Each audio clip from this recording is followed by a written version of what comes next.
বাংলাদেশের আইন কতটা জঘন্য হইলে এর মতো একটা মহিলা ধর্ষণ মামলা আমাকে দিতে পারে? মামুন এবং লাইলা আমার দৃষ্টিকোণ থেকে সামাজিক যোগাযোগ মাধ্যম, সেটি ফেসবুক বলি কিংবা ইউটিউব বলি, একটি অভিশপ্ত ঝুটির নাম। দেখেন, একটি বিষয় হচ্ছে যে তাদের আসলে আমি যতটুকু বুঝতে পারছি যে তাদের কোনো ফ্যামিলি নেই। সেটি লাইলার কথা বলি আর মামুনের কথাই বলি, কারণ আমরা সম্প্রতি মামুন এবং লাইলার যতগুলো ঘটনা দেখেছি, যতগুলো মুহূর্ত দেখেছি, প্রত্যেকটি ঘটনা এবং মুহূর্ত তারা যেভাবে সামাজিক যোগাযোগ মাধ্যম ফেসবুকে উপস্থাপন করে, তাদের যে কথা বলার স্টাইল, তাদের মুখে যে নোংরা ভাষাগুলো, এইগুলো কিন্তু আমাদের এই সমাজের যুব সমাজকে কুলসিত করে। তো সেই জায়গা থেকে আমি আজকে একটি ভিডিও খেয়াল করলাম। আমি একটু মামুনকে বলতে চাই কিংবা লাইলাকেও বলতে চাই, কারণ আমি লাইলার সম্পর্কে যতটুকু জেনেছি সামাজিক যোগাযোগ ফেসবুকের মাধ্যমে কিংবা ইউটিউবের মাধ্যমে, যে তার যে ফ্যামিলি ব্যাকগ্রাউন্ড, একটি ডিফেন্স পরিবারে তার জন্ম কিংবা সে তার সংসার জীবন করেছে। অন্যদিকে মামুন যে ছেলেটি, মামুন যেটি দেখছিলাম যে সম্প্রতি তার মাঝখানে যখন লাইলার সঙ্গে তার বিচ্ছিন্ন হয়ে যায়, কিংবা সে এই যে আগের পূর্বের যে কিছু কিছু ভাইরাল হওয়া বা বাজে বাজে কিছু জায়গা থেকে সরে এসে সে ব্যবসায়িকভাবে মনোনিবেশ করেছিল, তো এই জায়গা থেকে এসে নতুন করে তারা আবার একসাথে হয়েছে, এটিও লক্ষ্য করলাম। এই লাইলাই কিন্তু মামুনকে হাজতে নিয়েছেন, বা হাজতে নিয়েছেন মানে কি, জেল খাটলেই কিন্তু হাজত না। একটি মানুষ যখন মামলার সম্মুখীন হয় কিংবা তার নামে মামলা করা হয়, তাকে বারবার আদালতে যেতে হয়, হ্যাঁ, সেই জায়গায় আইনের আওতাধীন থাকে, তখন কিন্তু সেটা হাজতের মতনই হয়।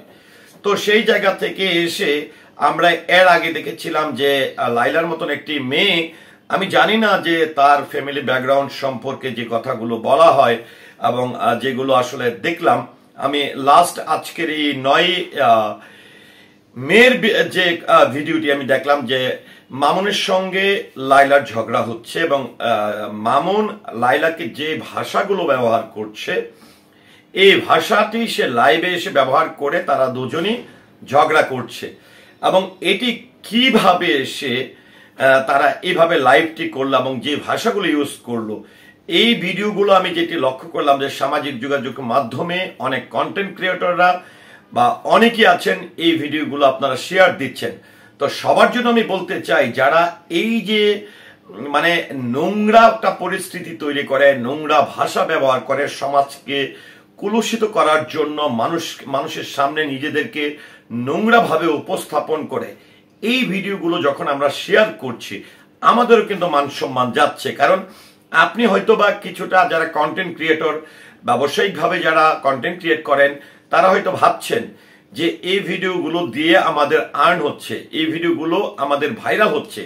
কিন্তু আজকে এই যে নোংরা ভাবে যারা তারা নিজেদেরকে যেরকমটা উপস্থাপন করছেন লাইলা এবং মামুন, তদ্রূপ আমি মনে করি যারা এই নোংরা ভিডিওগুলো, এই নোংরা ভাষা ব্যবহারকারী ভিডিওগুলো যারা শেয়ার করছেন বা এটি দিয়ে এই ভাষার ভিডিওগুলো, একদম আমি যেটি দেখলাম যে মামুন লাইলার সঙ্গে ঝগড়া করছে এবং এই ভাষাটি আমার মুখ থেকে আসছে না। আমিও পারতাম যে হয়তোবা এই ভাষা, যে ভাষাটা ব্যবহার করছে, এটি নিশ্চয়ই অলরেডি আপনারা দেখে গেছেন, কারণ আমি ইউটিউবে বলি, ফেসবুকে বলি, বিভিন্ন জায়গায় কিন্তু আমি দেখেছি যে এই ভাষাটা কি ভাষাটা ব্যবহার করেছে।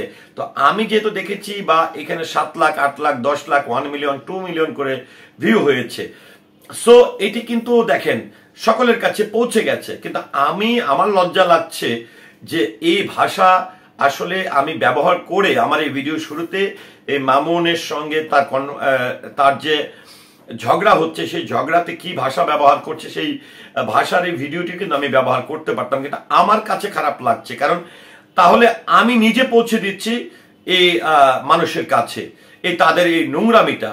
তো আমি একটি জিনিস আমি বলতে চাই যে তোমাদের যদি ভালো না লাগে, তোমরা যদি একসঙ্গে মিলেমিশে থাকতে না পারো, আর মামুনকে আমি বলবো যে মামুন, তুমি ভাই একদম, আমি তোমাকে খুব স্নেহের সঙ্গে বলছি যে তুমি তো জানো তার বয়স কত, তুমি তার ফ্যামিলি ব্যাকগ্রাউন্ড জানো, তুমি তার অতীত জানো, তো জেনেও তুমি কিন্তু ইনভলভ হয়েছো। হ্যাঁ, আর এদিকে আমি লাইলাকে বলবো যে আপনার ফ্যামিলি সম্পর্কে আমি যতটুকু জানতে পেরেছি যে আপনার ফ্যামিলি এডুকেটেড ফ্যামিলি এবং আপনিও এডুকেটেড। তো আমি আপনারা এই যে শিক্ষিত মানুষ হয়ে, শিক্ষিত পরিবারের মানুষ হয়ে আজকে আপনারা যে কাজগুলো করছেন, এখানে কিন্তু শুধু প্রশ্নবিদ্ধ। কারণ আজকে লাইলা ম্যাডাম, আমি আপনাকে যদি বলি যে আপনার যারা আত্মীয় স্বজন আছে তাদেরও কিন্তু অনেক আত্মীয় স্বজন আছে, তাদের বন্ধু বান্ধব আছে, তো তারাও কিন্তু এই আপনাদের এই আচরণ, এই ধরনের ব্যবহার, এই ধরনের নোংরা বিষয় নিয়ে ভাইরাল হওয়ার যে আপনাদের মধ্যে যে একটা বিষয় কাজ করে, এইটি কিন্তু এর কারণে কিন্তু আপনার পরিবারও প্রশ্নের সম্মুখীন হচ্ছে। সমাজের কাছে আপনি শুধু ছোট হচ্ছেন না, আপনি আপনার পরিবারকে ছোট করছেন। আর মামুনকে আমি বলবো যে মামুন, তুমি কিন্তু যখন আমি দেখছি যে তোমার কিন্তু আগের যে ভিডিওগুলো ছিল, যখন তুমি গান করতা, ডান্স করতা বা বিভিন্ন ধরনের কথা বলতা, বা তোমার যে অ্যাক্টিভিটিস গুলো ছিল, এগুলো কিন্তু অডিয়েন্স গ্রহণ করেছিল। তো এই গ্রহণ করার কারণেই কিন্তু তুমি একজন কন্টেন্ট ক্রিয়েটর হিসাবে জনপ্রিয়তা অর্জন করেছো। কিন্তু এখন তোমরা আসলে যা করছো বা যেগুলো সমাজকে শিক্ষা দিচ্ছ, যে ভিডিওগুলো, কিছু হলেই কেন তোমাদের ব্যক্তিগত বিষয় থাকতে পারে, ব্যক্তিগত ইস্যু থাকতে পারে, এবং অবশ্যই দুজনের মনের মিল ছিল বা দুজনের মধ্যে এমন কোনো সম্পর্ক ছিল বলেই তোমরা কিন্তু একসঙ্গে আছো। তো সেই জায়গা থেকে এসে কিছু হলেই তোমাদের লাইভ করতে হবে কেন, তোমাদেরকে ভিডিওতে এসে এই ধরনের নোংরা ভাষা ব্যবহার করতে হবে কেন? সেই জায়গায় আমি মনে করি যে আজকে এই জিনিসগুলোর কারণে সমাজ কুলসিত হচ্ছে। আমি বিশেষ করে শুধু মামুনিয়াকে বলবো না, সাইবার ক্রাইমকেও বলবো, হ্যাঁ, যে এই ধরনের যারা আসলে পরিস্থিতি তৈরি করে, এই ধরনের ভিডিও যাদের টাইমলাইন থেকে আসে, তাদের ব্যাপারে আমি মনে করি এই সমাজকে ঠিক রাখার জন্য এবং এই সামাজিক যোগাযোগ মাধ্যমকে একটি ভদ্রভাবে পরিচালিত করার জন্য এটাকে আইনেরও আসলে দৃষ্টি দেওয়া উচিত। তো আজকে আমি একটি কথাই বলবো, মামুন এবং লাইলাকে বলবো যে আপনারা এই সমাজের ক্ষতি করছেন, আপনারা এই সমাজের মানুষকে আপনাদের ব্যক্তিগত ইস্যুকে সামনে এনে এই সমাজকে কুলুষিত করছেন। আপনারা এই জায়গা থেকে বেরিয়ে আসুন। তা না হলে আমার মনে হয় একটি সময় আপনারা যেরকম ভাবে কিছু কিছু কাজ দিয়ে যেরকমটা ভাইরাল হয়েছেন, জনপ্রিয়তা অর্জন করেছেন, তেমনটা আপনারা এই যে আপনাদের যে খারাপ কুকীর্তিগুলো রয়েছে, খারাপ যে মুহূর্তগুলো রয়েছে, এই ভিডিওগুলোর মাধ্যমে কিন্তু আপনাদের এমনও হতে পারে যে একটি সময় আপনাদের মানুষ রাস্তাঘাটে গেলে আপনাদের সেলফি উঠাতো, ছবি উঠাতো, হ্যাঁ, আপনাদেরকে বিভিন্ন আনুষ্ঠানিকতায় তারা ইনভাইট করতো। এই মানুষই কিন্তু আপনাদেরকে একটি সময় যখন রাস্তায় বের হবেন, তখন কিন্তু আপনাদের উপরে মানুষ হাত তুলতে কিন্তু দ্বিধাবোধ করবে না।